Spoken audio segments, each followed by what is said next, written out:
Good evening and welcome to the Daily Voice, presented by VNN. Bringing you today's top 5 Canadian news stories on May 26, 2025. Let's get started. History is being made in Ottawa.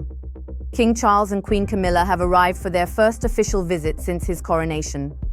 The royals kicked off the tour at Lansdowne Park and will meet Prime Minister Mark Carney and Governor-General Mary Simon at Rideau Hall.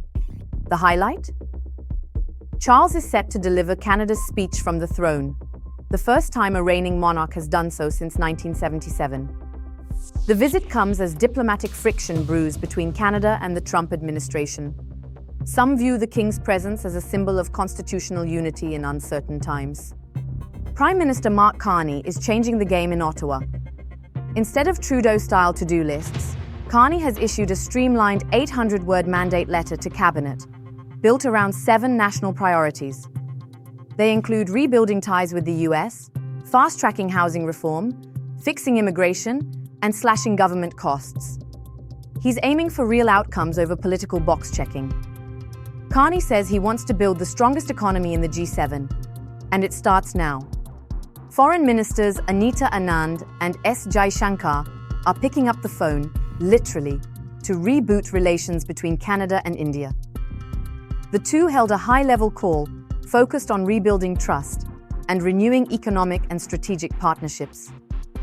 The move comes after years of strained ties, worsened by Trudeau's 2023 allegations against India. With Carney now in charge and the G7 summit approaching, both sides are ready to move forward. Diplomacy is back on the table. Toronto streets were flooded with flags, music, and solidarity on Sunday. A record 56,000 people took part in the city's Walk with Israel, organized by UJA Federation. This year's event honored victims of the October 7th Hamas attacks and included a special performance by rapper Kosha Dills. Police kept things calm despite small protests nearby. Jewish and non-Jewish supporters marched side by side with a clear message: community resilience is stronger than ever. Ontario's education system is under pressure. Thousands of teachers, students, and parents gathered at Queen's Park this weekend, demanding more meaningful support despite the province's record $30.3 billion education budget. Critics say inflation-adjusted funding is down and class sizes are up. Teachers warn the mental health crisis and school violence are growing. The government says school boards need to manage spending better. But for those on the front lines, the numbers just don't add up.